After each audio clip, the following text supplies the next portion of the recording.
जय जिनेन्द्र, जय श्री महाकाल। अब हम आगे के श्लोक में बढ़ते हैं। ये हमारा 17 नंबर का श्लोक है। यदि केंद्र त्रिकोण वा निवेशताम तमोग्रह नाथ्ये नान्ये तरेणापि संबंधो धोघ कारको। यदि तमोग्रह निवेशता मतलब तमोग्रह जहाँ निवास करते हैं या जहाँ बैठते हैं, जिस भाव में विराजित होते हैं, तो यदि वे केंद्र त्रिकोण में क्या हो, विराजित हो, या तो वे केंद्र में विराजित हो या वे त्रिकोण में विराजित हो, नाथ्ये नान्ये तरेणापि संबंधो धोघ कारको, तो उनके यदि वह केंद्र में विराजित हैं और किससे संबंध बना ले, त्रिकोण के मालिक से संबंध बना ले, और यदि वे त्रिकोण में विराजित हो और केंद्र के मालिक से संबंध बना ले तो वे भी योगकारी हो जाते हैं। हमने इस तमोग्रह का एक आगे श्लोक पढ़ा था, यद् भावगतो वापि यद् भावेश संयुतो तत फलानि प्रबलो प्रदिशेता तमोग्रह। मतलब राहु और केतु जिस भाव में बैठते हैं या जिस भाव के मालिक के साथ बैठते वैसा वैसा फल करते हैं। यहाँ ये कहा गया है कि तमोग्रह मतलब राहु और केतु यदि त्रिकोण में विराजित हो और केंद्र के मालिक से संबंध बना ले, क्योंकि अभी हमारे सारे श्लोकों में संबंध की बात कही गई और इनके भी 3 संबंध होते राहु केतु के, 5, 7, 9 दृष्टि से देखते हैं ये, तो इनके भी ग्रहों से संबंध बनते हैं। तो जब राहु और केतु केंद्र में विराजित हो और त्रिकोण के मालिक से संबंध बनाए तो वे योगकारी हो जाते हैं। कौन योगकारी हो जाते हैं? राहु केतु। और यदि वे त्रिकोण में विराजित हो और केंद्र के मालिक से संबंध बना ले तो भी वे योगकारी हो जाते हैं। अब हम इस कुंडली को ऐसे समझ लेते हैं, ये वाली है ये कुंडली, तो हम इस कुंडली को यहाँ ऐसे समझ लेते हैं कि राहु और केतु केंद्र में, राहु कहाँ विराजित है आपका? त्रिकोण में विराजित है, और त्रिकोण में विराजित होकर वह केंद्र के मालिक से संबंध बनाए। अब केंद्र का मालिक इसमें कौन है? केंद्र का मालिक इसमें है चंद्रमा। तो चंद्रमा यहाँ मान लो, तो 1, 2, 3, 4, 5, 5वीं दृष्टि से वह चंद्रमा को देख रहा है। यहाँ यह राहु क्या हो गया? योगकारी। अब ये कौन सा है? एकतर दृष्टि संबंध है। कौन सा संबंध है? एकतर। राहु चंद्रमा को देख रहा है लेकिन चंद्रमा राहु को नहीं देख रहा है, तो यहाँ राहु कैसा होगा? राहु मात्र 25% ही योगकारी होगा। लेकिन अगर ये चंद्रमा यहाँ विराजित हो जाए तो ये परस्पर दृष्टि संबंध हो जाएगा और ये कुंडली में कौन सा? 50% फल देगा। उसके बाद अगर ये यहाँ विराजित हो जाए तो यह युति संबंध हो जाता है और यह उसी अनुसार फल देगा। मतलब राहु केतु का, राहु कहाँ बैठ गया आपका?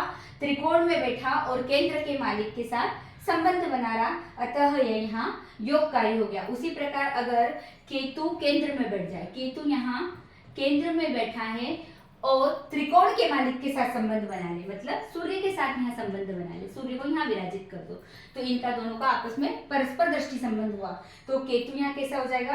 हालांकि ये यहाँ राहु को हटाना पड़ेगा अगर केतु वहां बिठाएंगे तो, क्योंकि दोनों अपोजिट है। यहाँ केतु होगा तो यहाँ राहु होगा और यहाँ के राहु होगा तो वहां केतु होगा। तो यहाँ क्या हो गया? ये योगकारी हो गया। केतु ने केंद्र में बैठकर त्रिकोण के मालिक से संबंध बनाया। अब हम आगे चलते हैं। धर्म कर्माधि नेतारो रंध्र लाभादि पो यदि तयो संबंध मात्रेण न योगम लभते नर। धर्म कर्माधि नेतारो, धर्म और कर्म के नेता, हमने इसका श्लोक भी आगे पढ़ा है। निवेशताम व्यक्तियन तावुभो धर्म कर्मणो एक त्रान्यतरवापि वशेच्चे धोग कारको। मतलब धर्म कर्म के नेता यदि संबंध बनाते हैं तो वे क्या होते हैं? ऐसी कुंडली क्या हो जाती है? राजयोग हो जाती है। लेकिन यहाँ ये बात कही गई है कि धर्म और कर्म के नेता यदि संबंध बनाते हैं, धर्म और कर्म के नेता यदि संबंध बनाते हैं, न योगम लभते नर, वो राजयोग होते हुए भी जातक को लाभ नहीं मिलेगा, राजयोग नहीं कहलाएगा। क्यों? कब नहीं कहलाएगा? रंध्र लाभाधिपो यदि, यदि धर्म का नेता रंध्र का नेता हो, मतलब 9वें भाव का नेता ही 8वें भाव का नेता हो, या फिर कर्म का नेता मतलब 10वें भाव का नेता कहाँ का नेता हो? एकादश भाव का नेता हो, तो यदि 9वें और 10वें का नेता संबंध बनाएगा लेकिन राजयोग से राजयोग होते हुए भी वह राजयोग वाली पत्रिका नहीं कहलाएगी। न योगम लभते न, ऐसे जातक को वो योग वाला मतलब जो राजयोग है वह लाभ नहीं मिलेगा। आप इसको ऐसे समझ लीजिए, धर्म और ये या तो ये ऐसी पत्रिका मिथुन लग्न की पत्रिका में हो सकती है या फिर मेष लग्न की पत्रिका में हो सकती है, क्योंकि जो धर्म का नेता होगा वह अष्टम का नेता होगा। ये स्थिति शनि के लिए लागू होगी, क्योंकि मकर और शनि पास पास में राशियां हैं। तो यहाँ पर शनि कहाँ का मालिक है? त्रिकोण का मालिक, मतलब नवम का मालिक है, लेकिन उसकी दूसरी राशि कहाँ है? अष्टम में है। अब शनि और गुरु ने मतलब नवम और दशम के नेता ने क्या बनाया? आपस में राशि परिवर्तन किया, यानी गुरु शनि की राशि में है और शनि गुरु की राशि में। तो अगर हम ये नहीं देखते हैं तो ये वाला श्लोक हो गया निवेशताम व्यक्तिविन, मतलब ये राजयोग पत्रिका हो गई। लेकिन यह राजयोग पत्रिका न होकर, क्योंकि इसकी दूसरी राशि कहाँ गई? अष्टम की मालिक बन गई। तो जब यह अष्टम की मालिक बन गई तो उस कुंडली में वह राजयोग की स्थिति नहीं होगी। इसी को इस पत्रिका से भी समझ लो। यहाँ शनि कहाँ का मालिक है? केंद्र का मालिक है। यहाँ से ही हटा देते हैं।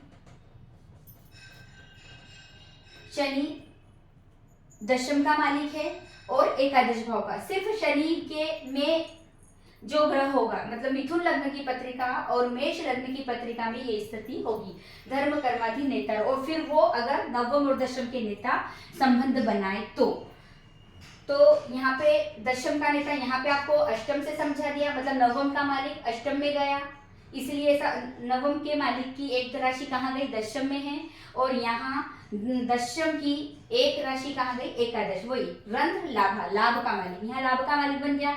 अब अगर इन दोनों ने संबंध बनाया, किन दोनों ने?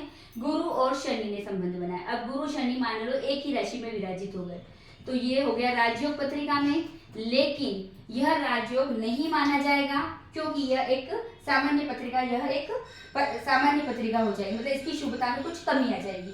तो यहाँ क्या हो गया? क्योंकि यह कहाँ का मालिक हो गया है? लाभ का मालिक हो गया। मतलब आपको धर्म कर्माधीन नेतारो रंध्र लाभाधिपो यदि तयो संबंध मात्रेण न योगम लभते नर, धर्म का नेता यदि अष्टम का नेता हो और कर्म का नेता यदि एकादश का नेता हो, और धर्म और कर्म के नेता यदि आपस में संबंध बनाते हैं, तो कुंडली में जो पहले राजयोग कहे गए हैं वह स्थिति राजयोग वाली नहीं रहेगी, मतलब नर जातक को वह योग नहीं मिलेगा। जय जिनेंद्र।